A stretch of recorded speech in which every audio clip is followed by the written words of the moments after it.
Hello दोस्तों, आज हम लेके आए आपके लिए हिंदी और हिंदी की वर्णमाला से लेकर पूरी हिंदी ग्रामर पूरी पढ़ाएंगे जो आपकी SI, UPSI, UP police, UP TET के लिए लाभदायक रहेगी और फ्री ऑफ कॉस्ट आपको वीडियो मिलेंगे।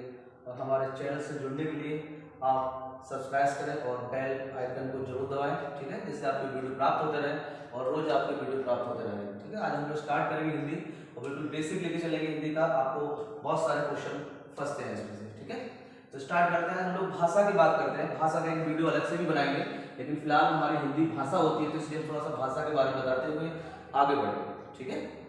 तो देखिए, हिंदी भाषा, सबसे पहले बात कर लेते हैं कि भाषा क्या है। तो भाषा का मतलब होता है कि किसी अपने विचारों को आदान प्रदान करना या किसी से वार्तालाप करना, वो हमारी भाषा कहलाती है, ठीक है। अब भाषा में जो हमारी सबसे पहले आती है वो हिंदी आती है। देखो, हिंदी जो होती है, हम लोग वैसे तो कह सकते हैं कि हमारी राष्ट्रभाषा है, लेकिन हिंदी जो हमारी होती है वो क्या होती है, तो आप कहोगे मातृभाषा, सॉरी, संघ की राज्य भाषा होती है। यूपी की हमारी जो भाषा है वो क्या है, तो आप कहोगे हिंदी है, यानी कि राज्य की भाषा जो है वो क्या है, हिंदी है। राज्य भाषा इसको तो बोला जाता है, और कैसे पहचानेंगे किसी राज्य की भाषा जो होती है वो हिंदी होती है, वो सॉरी कोई भाषा होती है, तो उसके सरकारी जो कामकाज होते हैं वो उसी भाषा में होते हैं जो उस राज्य की राजकीय भाषा होती है, ठीक है। तो इसमें हम लोग स्टार्ट करते हैं पहले कि भाषा को कहाँ रखा गया है, संविधान में, क्योंकि मेन जो कानून हमारे बनते हैं जहां से इस चीजों को बोला गया है वो हमारा होता है संविधान। क्या होता है? संविधान होता है।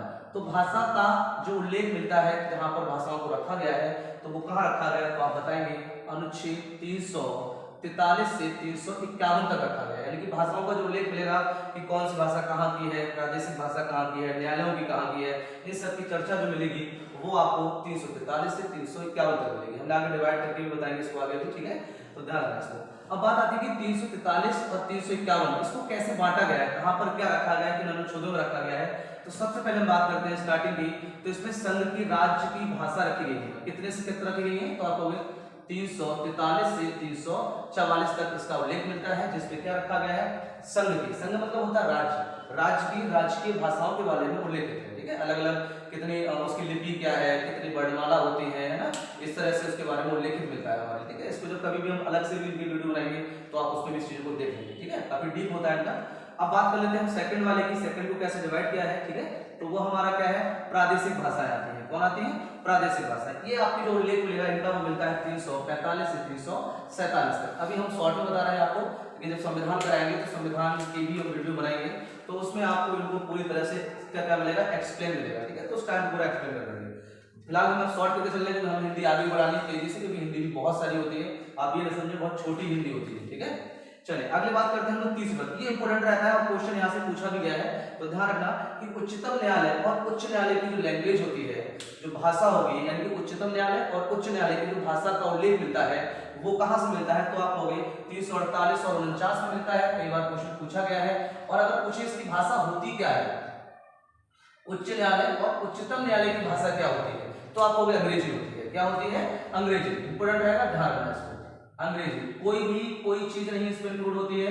वहां पर जितने भी काम होंगे, जितने भी लेखा जोखा होता है, जितनी भी डिबेट होती है, वो सब किसमें होंगी, अंग्रेजी में होंगी। तो आपको ध्यान रखना है, इंपॉर्टेंट क्वेश्चन है कि उच्चतम न्यायालय और उच्च न्यायालय की भाषा के बारे में उल्लेख कहां से मिलता है, तो आप कहोगे संविधान में 348 अनुच्छेद, और उसकी जो भाषा है वो क्या है, तो आप कहोगे अंग्रेजी। हिंदी नहीं होती उसमें, ठीक है, हिंदी इंक्लूड नहीं होती। बाकी निम्न स्तरों में हमारी हिंदी और इंग्लिश दोनों काम करती है, लेकिन उच्चतम न्यायालय और उच्च न्यायालय में सिर्फ आपकी काम करेगी वो कौन करेगी, अंग्रेजी करती है, ठीक है। और नेक्स्ट बढ़ते हैं हम लोग विशेष निर्देश। विदेश निर्देश क्या होते हैं, जो अलग से भाषाएं होती हैं, उनमें कोई चेंजिंग हो, किसी भाषा चेंज हो जाए किसी भी राज्य की, उन सभी का जो उल्लेख मिलता है, उस चीज का जो प्रावधान है वो आपका कहां से मिलेगा, तो आपको 350 से 351 ये भाषा के बारे में संविधान में जगह मिली है। जो हमने अभी आपको बताया था कि संविधान में उल्लेख है भाषा का, वो कहां से कहां तक है, 343 से और 351 तक है, ठीक है।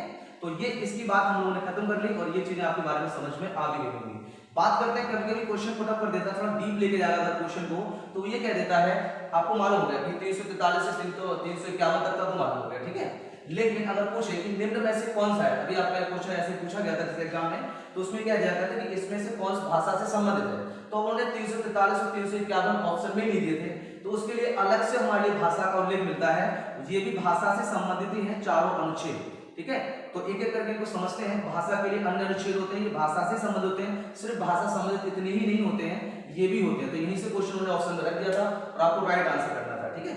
तो पहले हम लोग बात करते हैं कि अनुच्छेद 29 क्या है, इसमें क्या है। तो देखिए जो अनुच्छेद 29 होता है इसका मतलब ही होता है धर्म, मूल, वंश, जाति, भाषा के आधार पर किसी भी व्यक्ति को, अगर कोई संस्थान है तो वो किसी भी व्यक्ति को, किसी भी बच्चे को, किसी भी स्टूडेंट को वो भाषा, मूल, वंश और जाति के आधार पर उस स्कूल में एडमिशन लेने से, पढ़ने से नहीं रोक सकता। क्या नहीं कर सकता है? नहीं रोक सकता कि आप इस जाति के हो, आप हिंदू हो, आप मुस्लिम हो, ठीक है, किसी कास्ट के हो, तो उसमें वो वंचित नहीं कर सकता है। तो ये अनुच्छेद अथॉरिटी हमें देता है पढ़ने की, समानता के अधिकार की। तो वो कौन सा है भाषा के संबंध में? अनुच्छेद 29 है। इस बात को आपको ध्यान रखना है, ये बात समझ में आ गई होगी। किसी वंश या धर्म के आधार पर हम उसको वंचित नहीं कर सकते हैं किसी संस्थान से, ठीक है। नेक्स्ट लोग हम बात करते हैं अनुच्छेद 30 की। किसकी बात करेंगे? अनुच्छेद 30 की। अब इसमें क्या होता है, जैसे आपने देखा होगा कि हम लोगों के अलग पूरा देश जो है अलग अलग है, तो अगर कोई विशेष भाषा को अलग से संस्थान खोलना चाहते हैं, जैसे संस्कृत है, संस्कृत से अलग से संस्थान खुले हुए भी हैं हमारे देश में, लेकिन जो अल्पसंख्यक लोग होते हैं ये अपने उर्दू की अलग से आपने देखे होंगे स्कूल चलाते हैं। तो वो स्कूल चलाने की जो अथॉरिटी देता है वो कौन देता है? अनुच्छेद 30 देता है। वो कहा हुआ है कि अगर कोई अल्पसंख्यक वर्गों के लोग हैं वो अपनी रुचि के अनुसार किसी भी शिक्षण संस्थान को ओपन करना चाहते हैं, खोलना चाहते हैं, तो वो खोल सकते हैं। और उनके लिए जो कोई अनुदान देता है बाहर से, कोई भी सरकार हो, कोई भी हो ना, उसको नहीं रोका सकता है ना, वो अनुदान दे सकते हैं। जैसे क्रिश्चियन के भी आपने देखे होंगे, तो क्रिश्चियन भी अल्पसंख्यक में ही आते हैं, आपने पता ही होगा है ना, किसमें आते हैं? अल्पसंख्यक में आते हैं। तो वो अपने भी संस्थान खोल सकते हैं। और कई जगह आपने देखोगे छोटे छोटे क्रिश्चियन संस्थान चलते भी हैं और उनके लिए बाहर से पैसा भी आता है, ठीक है। तो इसका अथॉरिटी जो देता है वो कौन देगा? तो आपको अभी अनुच्छेद 30 देगा। कौन देगा? अनुच्छेद 30 देगा, इसको ध्यान रखना है। अब हम लोग बात करते हैं अनुच्छेद 120 की। इंपोर्टेंट ये भी रहता है। तो इसमें क्या होता है? लोकसभा और राज्यसभा की भाषा रखी गई है। लोकसभा, राज्यसभा। लोकसभा, राज्यसभा में क्या होता है? इसमें लोग बहुत सारे लोग आते हैं, बहुत पूरे भारत से आते हैं, बहुत सारी भाषाएं हमारी 22 भाषाएं हमारे पूरे भारत में, ठीक है। तो उनसे संबंधित है। मान लो लोकसभा में कोई लोकसभा है, सदस्य है, वो आपका नागालैंड से चुन के आ गया। कहां से आ गया? नागालैंड से चुन के आ गया। अब उसको तो इंग्लिश आती है, अब आप कहोगे हिंदी में भाषण दो, तो इसके लिए क्या करा गया है? अनुच्छेद 120 बना गया है और उसमें कहा गया है अगर आपको हिंदी आती है तो हिंदी में भाषण दो, और अगर आपको अपनी राज्य की भाषा आती है, जैसे हमारी हिंदी है, किसी और की अलग हो, जैसा नागालैंड की इंग्लिश है ना, ऐसे करके कनाडा की कन्नड़ है, तो उसमें भी आप भाषा दे सकते हो। अगर उसमें भी नहीं देना चाहते हो तो आप क्या कर सकते हो? जो भी भाषा होती है आपकी, उसमें आपको लोकसभा अध्यक्ष से अथॉरिटी लेनी पड़ती है और आपको जो लैंग्वेज आती है, चाहे इंग्लिश आती हो, चाहे अपनी राजकीय भाषा होती है, उसके द्वारा आप वहां पर अपना अभिभाषण प्रस्तुत कर सकते हो। क्या कर सकते हो? अभिभाषण प्रस्तुत कर सकते हो। अभिभाषण क्या कर सकते हो? प्रस्तुत कर सकते हो। तो ये ध्यान रखना, ये अनुच्छेद 120 में लिखा हुआ है कि कोई कॉन्स्टेंट नहीं कि हिंदी में भाषण देना है या अंग्रेजी में देना है, वो अपनी राजकीय भाषा में भी दे सकता है। किसमें दे सकता है? राजकीय भाषा में। ऐसे आता है अनुच्छेद 210, ये भी इसी से संबंधित है। तो ये विधानमंडलों में है, जो हमारे राज्यों में होती है। तो विधानमंडलों में भी यही अथॉरिटी दिया हुआ है कि अगर कोई अपनी या तो राजकीय भाषा में दे दे, किसमें दे दे? राजकीय भाषा में दे दे, राजकीय भाषा, या फिर दे दे अपने किसमें? अंग्रेजी में भी दे सकता है। अगर उसको अंग्रेजी आती है तो उसको अंग्रेजी में भी दे सकता है, ठीक है। जिसको संस्कृत आती है वो अपनी संस्कृत में दे दे, है ना। या फिर किसी को कुछ भी, जो भी भाषा उसकी है, राजकीय होनी चाहिए, अंग्रेजी होनी चाहिए, संस्कृत में दे सकता है, वो हिंदी होनी चाहिए, इनमें से, ठीक है। तो इनमें वो भाषण दे सकता है, लेकिन वहां पर यह ध्यान रखना है कि राजकीय भाषा आपको इंपोर्टेंट रहती है, तो इस बात को ध्यान रखेंगे, ठीक है। और अंग्रेजी है, संस्कृत है और हिंदी है, इसके लिए आपको ध्यान रखना है, ठीक है। भाषा की बात कर रहे थे हम लोग अभी आपको अनुच्छेद बताए थे सारे भाषा के बारे में, ठीक है। हम लोग बात करते हैं भाषा जो है उसमें हमारी जो यूपी है उसमें जो भाषा हमारी है वो हिंदी है।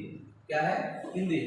लेकिन यहाँ पर कभी कभी क्वेश्चन बहुत इंपॉर्टेंट पूछ लेता है कि जो भाषा है, जो भाषा है उसके जो भाषा है, भाषा में हिंदी का रूप, यानी कि भाषा को हिंदी को भाषा के रूप में, किसके रूप में? हिंदी को भाषा के रूप में सर्वप्रथम प्रयोग करने वाले कौन थे ना, पूछता है कि जो आपकी हिंदी भाषा है उसे भाषा में हिंदी को क्या कहेंगे? भाषा में हिंदी को सर्वप्रथम प्रयोग किसने किया? सर्वप्रथम प्रयोग आप लिख भी सकते हैं आराम से, प्रयोग किसने किया ये पूछ सकता है। भाषा में हिंदी का सर्वप्रथम प्रयोग किसने किया था, यानी कि भाषा में हिंदी को लाने वाले कौन थे? यानी कि हिंदी को भाषा का रूप देने वाले कौन थे? ये आपसे क्वेश्चन इंपोर्टेंट रहता है तो आप बताएंगे अमीर खुसरो, बहुत इंपोर्टेंट रहता है। अमीर कौन? खुसरो, ठीक है, ध्यान रखना है इसको। तो आप ध्यान रखना कि भाषा के रूप में अगर हिंदी को किसी ने प्रयोग किया था सर्वप्रथम, क्वेश्चन बहुत डीप रहता है, पूछा जाता है आपसे, तो आप कौन सा बताएंगे? किन्हें बताएंगे? अमीर खुसरो। अमीर खुसरो के बारे में हम लोग उसका साहित्य पढ़ाएंगे हिंदी का, तो बहुत सारी डिटेल है। अमीर खुसरो ने मुकरियां हैं, इस तरह की रचनाएं की थी, बहुत ज्यादा प्रसिद्ध रहते हैं अमीर खुसरो, है ना। तो ये ध्यान रखना है, बहुत अच्छा क्वेश्चन रहता है ये। बात करते हैं जो हिंदी है, हिंदी शब्द, ये एक बार क्वेश्चन आ चुका है टेट में, आपको ध्यान रखना है। तो हिंदी शब्द जो है वो किस शब्द का है? तो आप किसका बताओगे? फारसी शब्द का है। किस शब्द का है? फारसी, ठीक है, ध्यान रखना। जो हिंदी है वो आपकी राष्ट्रभाषा नहीं है। क्या है आपकी हिंदी? तो आप कहोगे आपकी राजकीय भाषा है, और वो भी किसकी है? उत्तर प्रदेश की राजकीय भाषा है, ये आपको ध्यान रखना है, ठीक है। उत्तर प्रदेश की राजकीय भाषा बनाने के लिए जो सर्वप्रथम बैठक हुई थी वो कब हुई थी? तो आपसे क्वेश्चन पूछेगा, तो आप कहोगे कब हुई थी? 11 सितंबर 1949 को क्या हुई थी? पहली बैठक हुई थी। वैसे ये बैठक जो की गई थी वो इसलिए की गई थी कि हिंदी को राष्ट्रभाषा बनाया जाए, लेकिन हमारा जो देश है वो अलग अलग भाषाओं का है, ठीक है। कैसा है? अलग अलग भाषाओं का है, अलग अलग भाषाओं का है।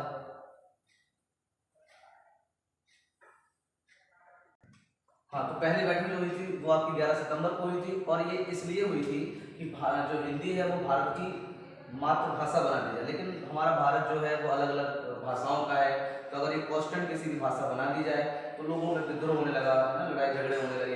तो उसको लेकर जब बैठक निरस्त कर दी गई थी, और उसके बाद जो हिंदी है उसके लिए पहली बैठक 11 सितंबर 1949 को हुई थी, और उसके बाद इसको क्या बनाया गया था? उत्तर प्रदेश की राजकीय भाषा के रूप में से घोषित कर दिया था। किसके रूप में कर दिया था? उत्तर प्रदेश की राजकीय भाषा के रूप में घोषित कर दिया गया था, ठीक है। तो ये ध्यान रखना है आपको। चलिए, प्रथम बैठक 11 सितंबर को हो गई। पूछ सकता है कि किस समिति के द्वारा ये बैठक कराई गई थी जो हिंदी भाषा के लिए कराई गई थी? तो आप बताओगे नियम समिति के द्वारा कराई गई थी। किसके द्वारा कराई गई थी? नियम समिति के द्वारा। पूछते हैं कि इसका सपोर्ट किसने किया था, समर्थन किसने किया था? तो आप बता दो कि मुंशी अय्यर ने क्या करा था? इसका समर्थन किया था कि हिंदी को क्या बना दिया जाए? राजकीय भाषा बना दी जाए, और किसकी? यूपी की, यानी कि उत्तर प्रदेश की राजकीय भाषा बना दी जाए। ये आपको बहुत ध्यान रखना होता है, ठीक है, ध्यान रखना। अब बात करते हैं कि हिंदी जो हमारी है, हिंदी जो शब्द है, ये संविधान में, कोई भी चीज हम तब तक उसे मानते नहीं है, मान्यता प्राप्त नहीं करते हैं जब तक वो संविधान में लिखित ना हो, ठीक है। तो ध्यान रखना। तो संविधान में जगह कब मिली हिंदी को? आपसे क्वेश्चन पूछ सकता है। तो आपको 14 सितंबर 1949 को हिंदी को संविधान में क्या मिली? स्थान मिला, जगह मिली, ये आपको ध्यान रखना है। इसीलिए 14 सितंबर को आप लोगों ने देखा होगा कि हम लोग क्या मनाते हैं? हिंदी दिवस मनाते हैं। क्या मनाते हैं? हिंदी दिवस। ये भी एक चीज और आपको ध्यान रख लेनी है, मैं यहाँ पे बता दूं कि विश्व हिंदी दिवस अगर आपसे पूछता है, क्या पूछता है? विश्व हिंदी दिवस, तो आप कब बताओगे? विश्व हिंदी दिवस पूछा जाता है, ठीक है। तो ध्यान रखना है आपको। तो आप उसकी जो बताओगे वो बताओगे 10 जनवरी। कब बताओगे? 10 जनवरी को, ये आपको ध्यान रखना है, ठीक है। कब? 10 जनवरी को। तो आपका एक तो हो गया हिंदी दिवस, ये कब होता है? भारत का हिंदी दिवस कहलाता है। तो अगर विश्व का हिंदी दिवस पूछेगा तो आप 10 जनवरी को बताओगे। क्लियर होगी बात? अब हम लोग बात करते हैं कि संविधान में अगर इसको जगह मिली, कहीं पर किसी बात की जगह मिलती है उसमें, तो आप ध्यान रखना कि उसमें कहीं ना कहीं अनुच्छेद भाग कहीं ना कहीं उसको उल्लेखित किया जाता है। तो हिंदी को कहाँ किया गया है? तो आपको हिंदी के बारे में बताया गया है, अनुच्छेद जो है वो आपका 343 है। कितना है? अनुच्छेद 343 में हिंदी भाषा के बारे में मिलती है जानकारी। भाग जो है वो आपका 17 है, अनुसूची जो है वो है 8। अब ये 8 अनुसूची में ही 22 भाषाओं का उल्लेख मिलेगा। ध्यान रखना, कितना मिलेगा? जो 8वीं अनुसूची है इसमें बताया गया कि हमारे पूरे भारत में कितनी भाषाएं हैं, तो आप कितनी बताओगे? 22 भाषाएं हैं। मैं आपका शॉर्ट फॉर्म लिख देता हूँ, आप नोट कर लेंगे, ठीक है। अनुसूची, इसी अनुसूची में पूरी पूरी जानकारी मिलती है कि 22 भाषाएं हैं, और इसके प्रारंभ में, है ना, अगर पूछा जाए कि अनुसूची के प्रारंभ में पहले 14 भाषाएं ही संविधान में लिखित थी, है ना, और अब लगभग 18 भाषाएं, ठीक है। कितनी? 18। वर्तमान में अगर पूछेगा, वर्तमान में पूछेगा कि कितनी भाषाओं का उल्लेख है 8वीं सूची में, जो प्रमाणित हो चुकी हैं, जो संविधान में लिखित हैं, तो आप इसको ध्यान रखें, ठीक है। तो प्रारंभ की बात करें, अगर इसको सही से लिखना चाहें, सही से लिखें इसको सही से लिखते हैं, तो आपको सही से लिख के दिखा देता हूं जिससे आपको कंफ्यूज ना हो। देखिए, अगर आपसे पूछता है कि जब सूची बनी थी उसके प्रारंभ में कितनी भाषाओं का उल्लेख मिला, प्रारंभ में उल्लेख, ठीक है, जो संविधान में उल्लेखित हुई प्रारंभ में, तो आपको 14 भाषाएं उल्लेखित हुई, ठीक है। अभी वर्तमान में इसको कितना मिल गया है? तो आप कहोगे वर्तमान में संविधान में कितनी भाषाओं का उल्लेख मिला है, तो आपको 18 मिला है। कितना मिला है? 18। ठीक है, अगर कुल भाषाएं पूछेगा तो हम आपको बता चुके हैं कितनी कुल भाषाएं 22, इसमें से 18 अभी भी 4 भाषाएं ऐसे हैं जिनको संविधान में कोई भी स्थान नहीं मिला, लेकिन वो भी लोग अभी तक अपने परंपरा रूप से वहां पर बोलते चले जा रहे हैं। ठीक है, तो इसको ध्यान रखना। अब हम लोग बात करते हैं अध्याय। अध्याय कितना है, तो आप लोग एक अध्याय है जिसमें इसका उल्लेख मिला है, अध्याय 1 है, और धारा जो है वो आपकी आई है। इन सभी से कहा गया है कि हिंदी उत्तर प्रदेश की क्या है, तो आप लोगे राजकीय भाषा है। क्या है? राजकीय भाषा। इसके साथ ध्यान रखना है, राजकीय भाषा तो है हिंदी, लेकिन आपको पता होगा कि हिंदी की जो लिपि है, लिपि, हिंदी की लिपि क्या है बताओ जरा। हिंदी की लिपि आप सभी को पता होनी चाहिए। तो हिंदी की लिपि जो है वो देवनागरी है। क्या है? देवनागरी। देवनागरी। ये बात भी हमें कहां मिलेगी? इसी अनुच्छेदों में मिलती है कि हिंदी की लिपि कौन है, तो आपको देवनागरी है। और इस बात का भी उल्लेख कहां मिलेगा आपको, तो आपको इन्हीं अनुसूची अनुच्छेद 343 भाग 17 अनुसूची 8 अध्याय 1 और धारा आई के तहत भी ये कहा गया है कि हिंदी की जो लिपि होगी वो क्या होगी? देवनागरी होगी। ठीक है, तो यहां तक आपको समझ में आना चाहिए। हम लोग यहीं पर थोड़ी सी बात चर्चा कर लेते हैं कि अगर पूछा जाए कि उत्तर प्रदेश की सेकंड लैंग्वेज क्या है, क्या पूछा जाएगा? सेकंड लैंग्वेज क्या है, तो आप बताओगे क्या है? उर्दू है। क्या है सेकंड लैंग्वेज? तो आप कहोगे उर्दू है। सेकंड लैंग्वेज क्या है? उर्दू है। इसकी हम लोग थोड़ी सी चर्चा करते हैं और समझते हैं। देखिए, अब उत्तर प्रदेश की सेकंड लैंग्वेज की अगर बात करेगा तो आप बता देंगे क्या है? उर्दू है। इसको बताएंगे उर्दू। ठीक है, सबसे पहले बात आती है कि उर्दू के लिए प्रस्ताव कब रखा गया था। क्या पूछेगा आपसे? प्रस्ताव कब रखा गया कि सेकंड लैंग्वेज बननी चाहिए। ठीक है ना, तो अब अगर प्रस्ताव की बात करेगा तो प्रस्ताव जो रखा गया था वो 1982 में रखा गया था कि उर्दू को क्या बनाया जाए? उत्तर प्रदेश की सेकंड लैंग्वेज के रूप में घोषित किया जाए। लेकिन प्रस्ताव के बाद काफी समय लग गया था इसमें। ठीक है, और पूछा जाएगा कि पारित कब किया गया, या क्या कह सकते हैं हम इसको, पारित कब किया गया, इसको बोल सकते हैं। इस बात को ध्यान रखना है। पारित रहेगा आपसे क्या? पारित कब किया गया है ना, पारित कब किया गया, तो आप कब बताओगे? 19 पूछा गया क्वेश्चन है, ध्यान रखना है 1989 ईस्वी में इसको पारित कर दिया। और इसी प्रकार से जो उर्दू है वो उत्तर प्रदेश की क्या बन गई? सेकंड लैंग्वेज बन गई, द्वितीय भाषा के रूप में घोषित हो गई। ये दोनों चीजें आपको ध्यान रखना। थोड़ा उर्दू के बारे में बता देते हैं आपको। कभी पूछता है कि उर्दू कैसा शब्द है, उर्दू शब्द पूछेगा तो आपको उर्दू जो है वो तुर्की शब्द है। कैसा है? तुर्की। क्या? तुर्की। कहीं कहीं कुछ लोग गलत कर देते हैं, इसको ध्यान रखना, अरबी बोल देते हैं, लेकिन वो अरबी नहीं है, उर्दू तुर्की शब्द है। कैसा शब्द है? तुर्की शब्द है। ठीक है, पूछ सकता है कि उर्दू की लिपि क्या है। हर जगह हम लोग लिपि की बात करते हैं, तो पूछ सकता है कि लिपि क्या है। उर्दू की लिपि पूछेगा। क्या पूछेगा? लिपि। और उर्दू की लिपि जो होती है वो होती है आपकी फारसी। कभी कुछ चीजों में अलग अलग रखा होता है, लेकिन इसका सही आंसर क्या होगा? लिपि जो होगी वो क्या होगी? फारसी होगी। इस बात को आपको ध्यान रखना। ठीक है, कभी कभी क्वेश्चन पूछ लेता है कि उर्दू का अर्थ क्या है। उर्दू का अर्थ क्या है, तो आप कहोगे छावनी का बाजा। उर्दू का अगर अर्थ पूछेगा तो आप क्या बताओगे? छावनी का बाजा। क्या कहेगा? छावनी का बाजा। ठीक है, ये बहुत छोटी चीजें होती है, लेकिन कभी कभी पूछ लेता है तो ध्यान रखना है। ठीक है, दूसरे हम लोग बात करते हैं कि प्रथम भाषा के रूप में उर्दू को कहां लिया गया है। प्रथम भाषा के रूप में उर्दू को कहां लिया गया है, तो आपको जम्मू कश्मीर में। कहां? जम्मू कश्मीर। जम्मू कश्मीर। जम्मू कश्मीर के बारे में बहुत सारी बातें हैं। ठीक है, कि जम्मू कश्मीर जो है वो किस पुस्तक में जम्मू कश्मीर का बहुत सारे उल्लेख मिलता है, तो वो राजतरंगिणी है जो कल्लड़ की है। ठीक है, किसने बसाया था? अलग अलग जगह राजतरंगिणी में पूछा जाता है कि अशोक ने बसाया था, श्रीनगर के किनारे बसाया था इसको, है ना। ये बहुत सारी चर्चा मिलती है, लेकिन कभी हम लोग इतिहास पढ़ेंगे तो उसमें बात करेंगे उसके साथ, वीडियो के साथ। ठीक है, तो इतनी चीजें आपको बेसिक रहती है, आपको ध्यान रखना है। ठीक है, अच्छा।